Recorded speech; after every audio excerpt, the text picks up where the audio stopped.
Hi friends, ಭಾರತೀಯ ಪಶುಪಾಲನಾ ನಿಗಮ ಲಿಮಿಟೆಡಿಂದ ಇದೀಗ ಹೊಸ ಅಧಿಸೂಚನೆ ಪ್ರಕಟ ಆಗಿದೆ ಮತ್ತು ಆಸಕ್ತ ಅಭ್ಯರ್ಥಿಗಳಿಂದ ಅರ್ಜಿಯನ್ನು ಆಹ್ವಾನಿಸಲಾಗಿದೆ. ಹುದ್ದೆಯಲ್ಲಿ ವೇತನ ಎಷ್ಟು, ಅಪ್ಲೈ ಮಾಡಲು ಕೊನೆಯ ದಿನಾಂಕ ಯಾವಾಗ ಅಂತ ಹೇಳ್ತೀನಿ. ಸೊ ವಿಡಿಯೋನ ಕಂಪ್ಲೀಟ್ ಆಗಿ ನೋಡಿ. ಇನ್ನೂವರೆಗೆ ಯಾರು ನನ್ನ ಚಾನಲ್ಗೆ ಸಬ್ಸ್ಕ್ರೈಬ್ ಆಗಿಲ್ಲ, ಮುಂದೆ ಬರುವ ಎಲ್ಲ ಸರ್ಕಾರಿ ಹುದ್ದೆಗಳ ಮಾಹಿತಿಗಾಗಿ ಈ ಕೂಡಲೇ ಸಬ್ಸ್ಕ್ರೈಬ್ ಮಾಡ್ಕೊಳ್ಳಿ. ಟೋಟಲ್ ಖಾಲಿ ಇರೋ ಹುದ್ದೆಗಳ ಸಂಖ್ಯೆ 5250 ಹುದ್ದೆಗಳು ಖಾಲಿ ಇದ್ದಾವೆ. ಬೃಹತ್ ನೇಮಕಾತಿ. ಸೊ ಮತ್ತೆ ಇನ್ನೊಂದ್ಸತಿ ಇಷ್ಟು ಸಂಖ್ಯೆಗಳಲ್ಲಿ ಹುದ್ದೆನ ಕರೆಯಲ್ಲ, ಸೊ ಮಿಸ್ ಮಾಡ್ದೇನೆ ಅಪ್ಲೈ ಮಾಡಿ. ಭಾರತೀಯ ಪಶುಪಾಲನಾ ನಿಗಮ ಲಿಮಿಟೆಡ್ ರಾಷ್ಟ್ರೀಯ ಸಂಸ್ಥೆ. ಟೋಟಲ್ 5250 ಕೃಷಿ ನಿರ್ವಹಣಾ ಅಧಿಕಾರಿ, ಕೃಷಿ ಅಭಿವೃದ್ಧಿ ಅಧಿಕಾರಿ ಮತ್ತು ಕೃಷಿ ಸ್ಫೂರ್ತಿ ಸೇರಿದಂತೆ ವಿವಿಧ ಹುದ್ದೆಗಳ ನೇಮಕಾತಿಗೆ ಅರ್ಹ ಅಭ್ಯರ್ಥಿಗಳಿಂದ ಅರ್ಜಿಯನ್ನು ಆಹ್ವಾನಿಸಲಾಗಿದೆ.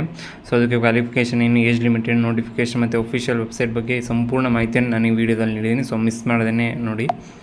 ಸೊ ಇಲಾಖೆ ಹೆಸರು ಬಂದ್ಬಿಟ್ಟು ಭಾರತೀಯ ಪಶುಪಾಲನಾ ನಿಗಮ ಲಿಮಿಟೆಡ್ BPNL. ಹುದ್ದೆಗಳ ಹೆಸರು ತುಂಬ ಟೈಪ್ ಹುದ್ದೆಗಳು ಖಾಲಿ ಇದ್ದಾವೆ. ಸೊ ಅದನ್ನು ಮುಂದೆ ವಿಡಿಯೋದಲ್ಲಿ ತಿಳಿಸಿದ್ದೀನಿ. ಟೋಟಲ್ ಖಾಲಿ ಇರೋ ಹುದ್ದೆಗಳ ಸಂಖ್ಯೆ 5250. ಸೆಂಟ್ರಲ್ ಗೌರ್ಮೆಂಟ್ ಜಾಬ್ ಆಗಿರೋದ್ರಿಂದ ಸ್ಯಾಲ್ರಿ ಕೂಡ ಬೇಗ ಇನ್ಕ್ರೀಸ್ ಆಗುತ್ತೆ ಮತ್ತು ಒಳ್ಳೆ ಸ್ಯಾಲ್ರಿ ಕೂಡ ಇರುತ್ತೆ, ಜಾಬ್ ಸೆಕ್ಯೂರಿಟಿ ಕೂಡ ಇರುತ್ತೆ. ಸೊ ಮಿಸ್ ಮಾಡ್ದೇ ಅಪ್ಲೈ ಮಾಡಿ. ಅರ್ಜಿ ಶುಲ್ಕ ಬಂದ್ಬಿಟ್ಟು ಅರ್ಜಿ ಸಲ್ಲಿಸೋ ಬಗ್ಗೆ ನೀವು ಆನ್ಲೈನಲ್ಲಿ ಅಪ್ಲೈ ಮಾಡಬೇಕಾಗಿರುತ್ತೆ. ಹುದ್ದೆಗಳ ವಿವರ ನೋಡ್ಕೊಂಡ್ಬರೋದಾದರೆ ಕೃಷಿ ನಿರ್ವಹಣಾ ಅಧಿಕಾರಿ 250 ಹುದ್ದೆಗಳು ಖಾಲಿ ಇದ್ದಾವೆ. ಕೃಷಿ ಅಭಿವೃದ್ಧಿ ಅಧಿಕಾರಿ 1250 ಹುದ್ದೆಗಳು ಖಾಲಿ ಇದ್ದಾವೆ. ಕೃಷಿ ಸ್ಫೂರ್ತಿ 3750 ಹುದ್ದೆಗಳು ಖಾಲಿ ಇದ್ದಾವೆ. ವಿದ್ಯಾರ್ಹತೆ ನೋಡ್ಕೊಂಡ್ಬರೋದಾದರೆ ಅರ್ಜಿ ಸಲ್ಲಿಸಲು ಬಯಸುವ ಅಭ್ಯರ್ಥಿಗಳು SSLC, PUC, ಡಿಪ್ಲೊಮಾ ವಿದ್ಯಾರ್ಹತೆಯನ್ನು ಮಾನ್ಯತೆ ಪಡೆದ ವಿಶ್ವವಿದ್ಯಾಲಯದಿಂದ ಪಾಸಾಗಿರುವ ಅಭ್ಯರ್ಥಿಗಳು ಇದಕ್ಕೆ ಅರ್ಜಿಯನ್ನು ಸಲ್ಲಿಸಬಹುದು. ವಯೋಮಿತಿ ನೋಡ್ಕೊಂಡ್ಬರೋದಾದರೆ ಈ ಹುದ್ದೆಗೆ ಅರ್ಜಿ ಸಲ್ಲಿಸಲು ಕನಿಷ್ಠ 18 ವರ್ಷಗಳ ವಯೋಮಿತಿಯನ್ನು ಹೊಂದಿರಬೇಕು ಮತ್ತು ಗರಿಷ್ಠ 45 ವರ್ಷಗಳ ವಯೋಮಿತಿನ ಹೊಂದಿರಬೇಕಾಗಿರುತ್ತೆ. ನೀವು ಮಿನಿಮಮ್ 18 ಆಗಿದ್ದರೂ ಕೂಡ ನೀವು ಇದಕ್ಕೆ ಅಪ್ಲೈ ಮಾಡ್ಬೋದಾಗಿರುತ್ತೆ. ಅಂದರೆ 10th ಪಾಸ್ ಆದವ್ರಿಗೂ ಕೂಡ ಕೆಳಗಡೆ ಕೃಷಿ ಸ್ಫೂರ್ತಿ ಹುದ್ದೆಗೆ ನೀವು ಅಪ್ಲೈ ಮಾಡ್ಬೋದಾಗಿರುತ್ತೆ. ಮತ್ತು PUC ಪಾಸ್ ಆದವರು ನೀವು ಕೃಷಿ ಅಭಿವೃದ್ಧಿ ಅಧಿಕಾರಿ ಹುದ್ದೆಗೆ ಅಪ್ಲೈ ಮಾಡ್ಬೋದಾಗಿರುತ್ತೆ. ಮತ್ತು ಡಿಪ್ಲೊಮಾ ಪಾಸ್ ಆದವರು ಮತ್ತು ಯಾವುದೇ ಡಿಗ್ರಿ ಕಂಪ್ಲೀಟ್ ಆಗಿದೆ ನೀವು ಕೃಷಿ ನಿರ್ವಹಣಾಧಿಕಾರಿ ಹುದ್ದೆಗೆ ನಿಮಗೆ ಅಪ್ಲೈ ಮಾಡ್ಬೋದಾಗಿರುತ್ತೆ. OBC ಅಭ್ಯರ್ಥಿಗಳಿಗೆ 3 ವರ್ಷಗಳ ಕಾಲ ವಯೋಮಿತಿ ಸಡಿಲಿಕೆ ಕೂಡ ಇದೆ ಮತ್ತು SC/ST ಅಭ್ಯರ್ಥಿಗಳಿಗೆ 5 ವರ್ಷಗಳ ಕಾಲ ವಯೋಮಿತಿ ಸಡಿಲಿಕೆ ಕೂಡ ಇದೆ. ಸೊ ಅದರದ್ದು ಸದುಪಯೋಗ ಪಡಿಸ್ಕೊಳ್ಳಿ.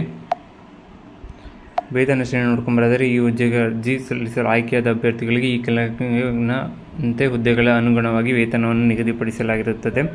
ಕೃಷಿ ನಿರ್ವಹಣಾ ಅಧಿಕಾರಿಗೆ 50,000 ರೂಪಾಯಿ ಮತ್ತು ಕೃಷಿ ಅಭಿವೃದ್ಧಿ ಅಧಿಕಾರಿಗೆ 40,000 ರೂಪಾಯಿ ಮತ್ತು ಕೃಷಿ ಸ್ಫೂರ್ತಿ ಅಧಿಕಾರಿಗೆ 25,000 ನಿಗದಿಪಡಿಸಿದ್ದಾರೆ. ಸೊ ಅದರದ್ದೇ ಮಾಮೂಲಿ ಡಿಗ್ರಿ ಕಂಪ್ಲೀಟ್ ಆದವ್ರು ಇದಕ್ಕೆ ಅಪ್ಲೈ ಮಾಡ್ಬೋದು. PUC ಅವರು ಇದಕ್ಕೆ ಅಪ್ಲೈ ಮಾಡ್ಬೋದು ಮತ್ತು 10th ಪಾಸ್ ಆದವ್ರು ಇದಕ್ಕೆ ಅಪ್ಲೈ ಮಾಡ್ಬೋದು.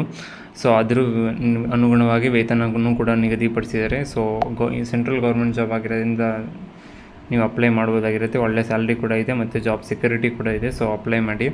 ಸೊ ಆಯ್ಕೆ ವಿಧಾನ ಬಂದ್ಬಿಟ್ಟು ಈ ಹುದ್ದೆಗೆ ಅರ್ಜಿ ಸಲ್ಲಿಸಲು ಆನ್ಲೈನ್ ಪರೀಕ್ಷೆ ಮತ್ತು ಸಂದರ್ಶನ ನಡೆಸಿ ಆಯ್ಕೆ ಮಾಡಿಕೊಳ್ಳಲಾಗುತ್ತೆ.